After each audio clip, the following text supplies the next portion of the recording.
Bom dia a todos. Primeiramente, queria agradecer a oportunidade de estar aqui compartilhando com vocês uma pergunta, uma interrogação, que eu vou tentar compartilhar essa interrogação com vocês, porque o que a gente vai falar aqui, a nível pessoal, para mim, é uma coisa que me angustia muito. Essas interrogações me angustiam bastante, porque elas têm a ver com o futuro da nossa própria sociedade. Quer dizer, quando a gente interroga o futuro da energia, a gente tem que interrogar dentro de um contexto. E esse contexto são daqueles 3 grandes desafios que a humanidade está enfrentando e tem que enfrentar, que é, o primeiro, garantir a disponibilidade de recursos naturais que permitam essa sociedade continuar existindo da forma como a gente entende, mas, ao mesmo tempo, o uso desses recursos naturais não pode ultrapassar os limites suportáveis pela biosfera, em especial em termos de assimilação de resíduos e da poluição do uso desses recursos. E terceiro, mas certamente não menos importante, que é reduzir a pobreza e a desigualdade social. Isso no mundo que a população continua crescendo. É verdade que cada vez de uma forma menos acelerada, mas continua crescendo. E no horizonte de 2050, se imagine que se agregue à humanidade cerca de 2 bilhões de seres humanos. E, nesse contexto, existem problemas cruciais que têm que ser equacionados se nós pretendemos manter a civilização. Lembrando que a civilização, como a gente entende, ela nasceu há cerca de 7 mil anos atrás, lá na Suméria, e se a gente pretende percorrer esse caminho, continuar percorrendo esse caminho, nós temos que resolver 3 classes de problemas cruciais. O primeiro é a pobreza, o segundo, direitos humanos, e o terceiro, o meio ambiente. Quando a gente fala em pobreza, o primeiro item é energia para a vida das pessoas, água, alimento e moradia. Quando falamos em direitos humanos, falamos saúde, educação, democracia e paz. E quando se fala em meio ambiente, se fala no uso dos recursos ambientais de forma sustentável e a garantia da manutenção a longo prazo dos serviços ambientais que são prestados à nossa sociedade. E existem no debate sobre energia 4 pecados, que eu entendo 4 pecados capitais. O primeiro pecado é o sectarismo, porque, em geral, as pessoas que se envolvem nesse debate, por alguma forma, elas são ligadas a alguma tecnologia ou alguma alternativa, e o debate tende rapidamente ao nível futebolístico. É você querendo provar que o seu é muito melhor do que o outro. Obviamente, quando é flamenguista, isso não se aplica. Mas aquela busca de provar que você é melhor que o outro. Então, esse sectarismo envenena o debate.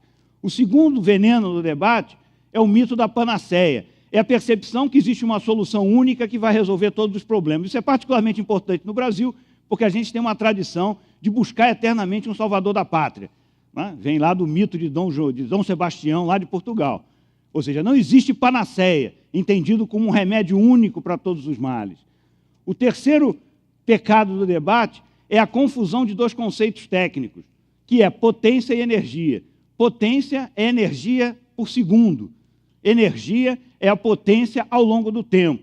E as pessoas misturam esses conceitos e você compara megawatts, quando 1 megawatt de uma usina de gás natural não é igual a 1 megawatt de uma usina eólica, não é igual a 1 megawatt de usina eólica, simplesmente pelas condições de operação diferentes que as usinas têm. Então, a gente não pode comparar a potência, a gente tem que comparar energia. Mas esse erro é recorrente e a gente vê em pessoas, inclusive, que têm formação na área, recair nessa armadilha de pensamento. E o quarto pecado é a mercantilização. Mercantilização, entender uma usina que gera energia elétrica como uma fábrica de quilowatts. Ora, geração de energia elétrica é um serviço público que gera enormes externalidades, sejam positivas, sejam negativas, e a sua abordagem não pode ser feita exclusivamente baseado no preço. Preço não captura todas essas enormes externalidades. Eu escutei de um brilhante consultor do setor dizendo: não me importa de onde vem a energia, ela pode vir do cocô da galinha ou da fissão do átomo. Eu quero saber, eu quero a que é mais barata. Essa visão, eu acho que ela distorce e é ruim para a discussão. Bom, e isso, outro aspecto do contexto esse é o mundo proporcional à riqueza. Ou seja, eu acho esse mapa, quando eu vi esse mapa há algum tempo, me deixou bastante impressionado, onde a gente vê o peso desproporcional que tem a distribuição de riqueza nos países lá do norte, esses que estão marcados em vermelho, e a situação tão desproporcional dos países do sul. Isso se retrata de uma outra forma, nessa iniquidade permanente, que a gente parece que às vezes esquece que ela existe, é que, no mundo, o quinto mais rico controla 83% da riqueza, e o quinto mais pobre fica com menos de 2% dessa riqueza. Ora, existe um desafio de inclusão social no mundo que é uma coisa monstruosa. E aqui no Brasil nós fazemos parte de uma parcela importante desse desafio. Quer dizer, e essa relação, qual é a relação que existe entre desenvolvimento humano e consumo de eletricidade? Ora, quando a gente faz um gráfico, chega a conclusões bastante interessantes. Esse gráfico mostra o índice de desenvolvimento humano e o consumo per capita de eletricidade. Lembrando que consumo per capita não é o consumo individual de cada um, não. Consumo per capita é o consumo global do país dividido pelo número dos habitantes. Ou seja, ele envolve energia para transporte público, energia para saneamento, energia para saúde, energia para educação. Não é o consumo das casas. Tá? É muito mais amplo do que isso. Quando a gente vê isso, a gente divide o mundo em 3 classes. Primeiro, aqueles países que têm um alto grau de desenvolvimento humano. Para esses países, não existe nenhuma correlação entre o desenvolvimento humano e o consumo per capita. A gente vê altíssimos consumos e consumos bem mais baixos para o mesmo índice. Existe um outro grupo de países que tem baixíssimos índices de desenvolvimento humano. E aqui também não guarda nenhuma relação com o consumo de eletricidade, que, aliás, esses países que estão nesse grupo praticamente não consomem eletricidade. E a gente vê um grupo onde se encontra a maior parte da humanidade, pelo menos os 2/3 da humanidade, nesse grupo intermediário, do qual faz parte o Brasil, a China, a Índia, a África do Sul, toda a América Latina, onde existe uma clara correlação entre consumo per capita de eletricidade e índice de desenvolvimento humano. Para melhorar o índice de desenvolvimento humano, implica num aumento no consumo per capita de eletricidade. Quer dizer, para esses indicadores, o Brasil é o 90º consumidor e o 73ª posição no índice de desenvolvimento humano. E o planejamento energético atual do Brasil, ele pretende levar até, em 2030, o consumo per capita ainda inferior ao que Portugal tem hoje. Quer dizer, as antigas mitologias, né, elas dividiam o universo em 4 elementos, né, o fogo, a água, a terra e o ar. O desenvolvimento sustentável, ele tem que buscar ser coerente nessas 4 dimensões.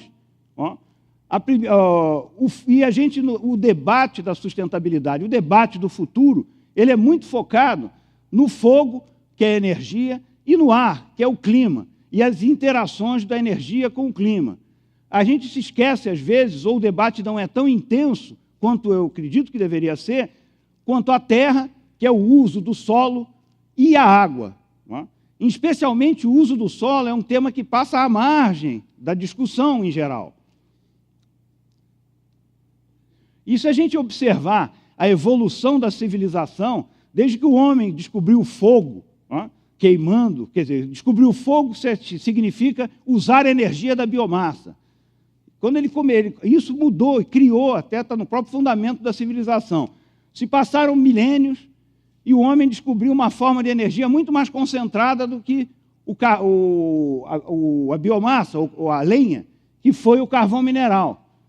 E isso causou uma revolução industrial, uma mudança que todos nós conhecemos. Passaram-se alguns séculos, 2 séculos, o homem descobriu uma outra fonte ainda muito mais concentrada que o carvão mineral, que é o petróleo. E isso causou uma nova revolução industrial. Em paralelo, um pouco depois, o homem descobriu o uso do gás natural. E apenas há 60 anos atrás, o homem descobriu uma outra fonte de energia que é a mais concentrada que ele conhece e aplica industrialmente, que é a energia que vem da fissão do átomo. Opinião pessoal, eu acredito que a revolução que essa fonte de energia, a mais concentrada que o homem conhece, ainda não começou. Agora, ela ocorrerá certamente, no meu ponto de vista, no futuro. Ou seja, o caminho é o caminho da concentração e não o da dispersão. Foi assim que a civilização evoluiu. Quer dizer, agora a questão do tudo vai mudar no futuro, Quer dizer, muita gente defende que uma revolução na matriz energética é a única solução para a ameaça das mudanças climáticas. Porém, né, as principais transformações a nível global vão levar tempo para se processar. A velocidade de difusão tecnológica, ela depende de inúmeros fatores. E essa taxa de mudança tecnológica, ela tem uma estreita relação com a vida útil do estoque de capital físico e de equipamentos que as gerações passadas legaram à nossa geração. E nós legaremos à geração futura um estoque de capital também, um estoque de capital físico, que é o fundamento da própria vida, da manutenção da própria civilização e dessas gerações futuras. E a gente vê que esse estoque de capital físico, ele, no setor energético, ele tem um longo prazo. São prazos da ordem de décadas. Até o próprio automóvel, ele tem um tempo de vida útil da ordem de 10 a 20 anos. Não é à toa que a gente ainda vê os fusquinhas rodando por aí. Se a gente pensar só no setor de transporte, a gente vai, supondo um crescimento anual de cerca de 2% na quantidade de carros do mundo, a fabricação em larga escala de veículos alternativos, começando hoje com 200 mil unidades por ano e crescendo a 20% ao ano, ou seja, um crescimento enorme. Mesmo assim, nós vamos chegar em 2050 com metade da frota ainda de veículos convencionais.